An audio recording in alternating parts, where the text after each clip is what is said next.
Look what we got here. Projects.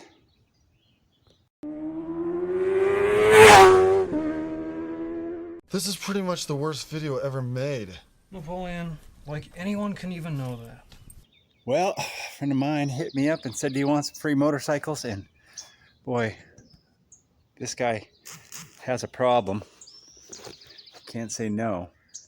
So today we're going to work on this old Yamaha here, and later we'll work on this old Honda, and I have another one over here I'll show you as well.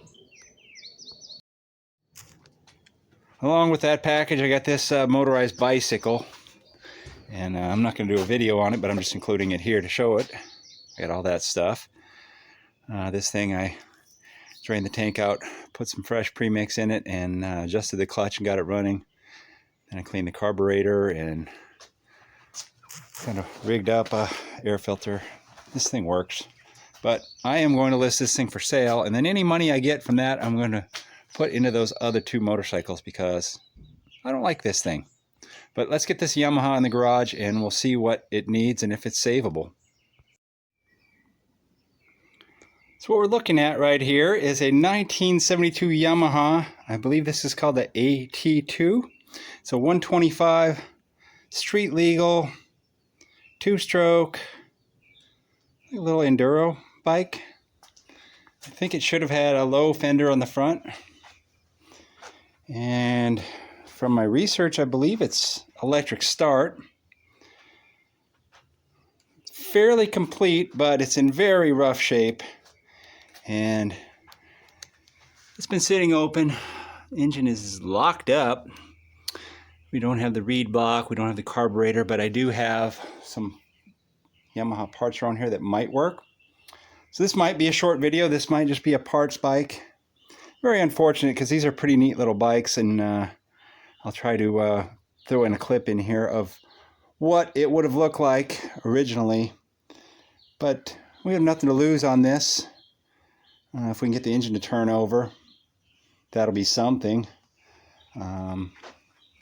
So yeah, I think I'm going to pull the seat and tank off. I've already got them all loose. I already took the battery out and blew off about 5 pounds of spider webs and leaves and that sort of thing. So I'm going to start spraying some penetrant in. I'll pull a spark plug, I'll put some in there, I'll put some in the engine intake port, maybe I'll even pull the exhaust off, and we'll see if we can't get it to at least turn over. But I do believe that we're probably going to be parting this bike out. I really wish I could get it running, but we'll see. Check out this interesting dual spark plug cylinder head. I guess if you follow out one spark plug, you could switch to the other one. But anyway, I have pulled the exhaust off. Looking inside the intake, and I don't think I'm going to be able to get you in there. Maybe. Yeah, it doesn't look great, does it? I have loaned out my bore scope to my friend, so I can't look inside of there very well. But looking inside the exhaust, which, yeah, we can't see it, but it doesn't look good in there either. And the piston is in a point where when I spray fluid in here, it's coming out of the exhaust. And when I spray it in the intake, it's going down into the crankshaft. So I think what I'm going to do next is we're going to pull this side cover off over here, and then we'll put a wrench on it and just try to rock it back and forth. I've already removed the shifter. I sprayed some lube on those awesome Phillips head or JIS fasteners, and we're going to try the old impact driver, because if you just try to put a Phillips screwdriver or even a JIS driver on there, you're probably not going to get those loose. They're on there since 1972. That's 54 years at this point. Well, I'm sure it's been off at one point, but let's take a look at the license plate on the back here. Well, it looks like there was a newer one over that, 1975, and I do see a military sticker on here. for NAS Miramar that expired in '89. And if I remember right, when we used to get those stickers in the military, they were good for 2, 3, 4 years. So maybe this thing was operating in the late 80s, which is still 35 years plus. Man. All right, I'm going to attempt to get those off and we'll bring you on back. Some idiot, the guy behind the camera, decided to make a YouTube video when the phone battery was at 5%, so we're going on the charger. Well, I don't know what the inside of the engine looks like yet, but we know what it looks like under here. And this looks like it was rescued from the Titanic or something. Yeah, okay, so I don't really see a good place to hook anything up here anyway. So I think we're going to pull the other side cover off, which means draining the transmission. And we'll just see if we can get this thing to turn over. I put it on the stand here because I thought, well, why don't I pop it into high gear and try to rotate it a little bit with the back wheel, but yeah, no dice there. So we'll pull the other side off. Actually, all of these came out really nicely. All those fasteners. I think we have the same ones on the other side. I'll lube them up, drain the transmission, pull that off, see if we can get the engine to turn over, and then the next thing we'll do is we'll pull the cylinder head off after that. But it's looking more and more like a lost cause, which is unfortunate. Even though this thing is a little bit crusty, you know, some cleaning up and some new tires. If it ran, just a little bit of cleaning up and some new tires, it would be a fun little 125 two-stroke street legal. But it's one of those cases where you could invest $4,000 and have a $3,000 bike. But if we can play around with it a little bit, we'll see. And then if it ends up being a part out, I will just put all the money into the Honda, which I know turns over. Surprisingly, every fastener came out of this side really well, and it looks pretty decent inside of the transmission, well, the clutch area and this side cover. Oil pump is over here. That looked like it might be working.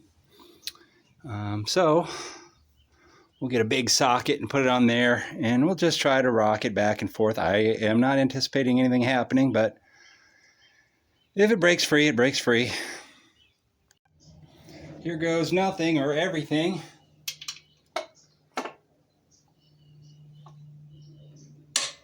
Well, it's loosening the bolt and tightening the bolt. We got nothing. Nothing at all.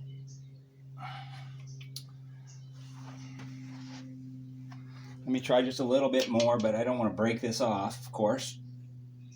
It's not moving. Not the least bit. Good way to loosen this nut up, though. Might as well loosen it up, because I have a feeling we're just going to be taking this engine apart. Okay, our next attempt will be move these cylinder head bolts. I'll get those loose. This will take that other spark plug out, and we'll take a look down the barrel. All right, cylinder head bolts are coming out, and these are very interesting. I've never seen any quite like these. Oh, look, that one pulled the whole stud out, but I thought they were just big bolts, but they're like an extended nut with the stud. That one just pulled the whole stud out. But, well, the bottom of the cylinder head doesn't look amazing, but that'll clean up. And that doesn't look awful. I've seen much worse. All right, let's see. I'm gonna have to get a light down here and see if there's any other bolts connecting this on, and we'll start trying to tap this cylinder off and see if we can get that off.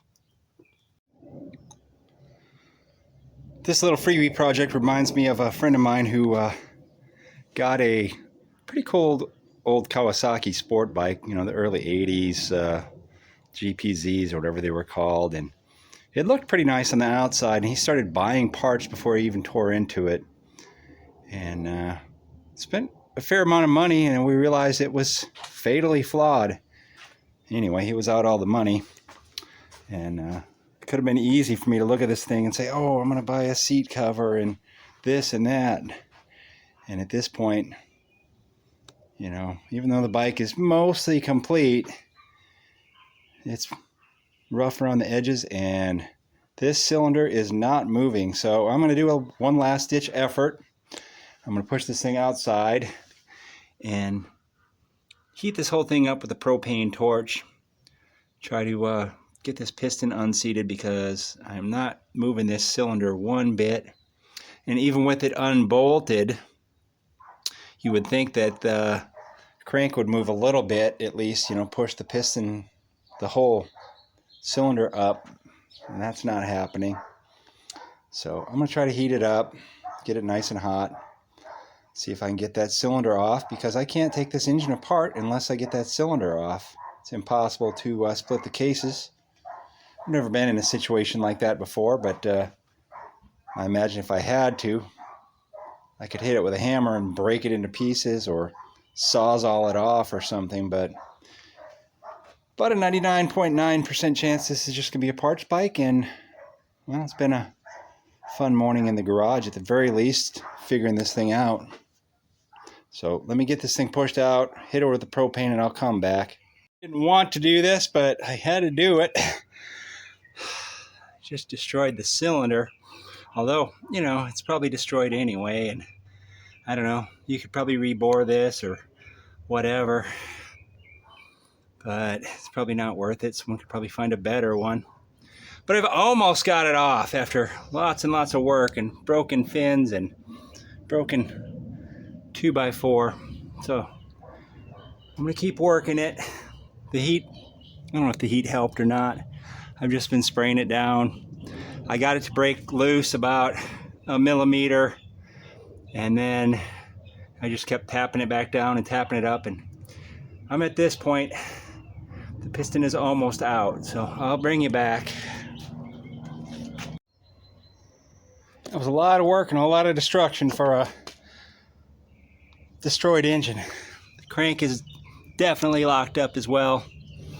You know, we weren't going to get this thing going, not easily at least, and destroyed the cylinder in the process.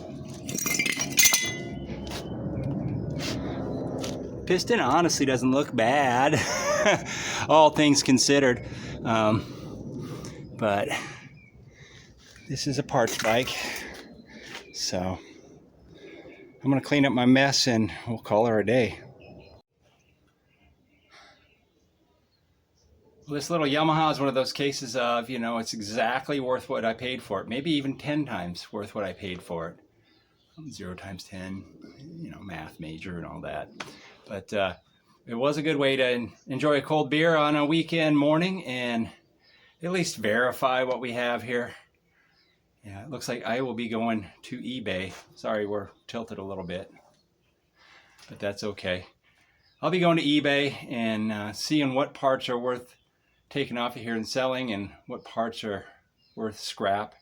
Unfortunately, I mean, I could also make it into a display.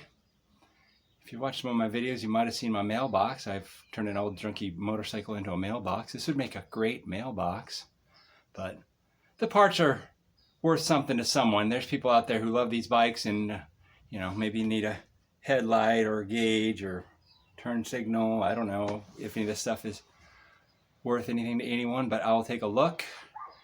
So check on eBay if you're looking for parts for a 1972 Yamaha AT2 125. Cheers. Getting that cylinder off of there was hard work, and I've got a burnt finger to prove it. Don't touch a propane torch, ladies and gentlemen. It is hot. If you are enjoying my content, give me a thumbs up. Leave a comment down below.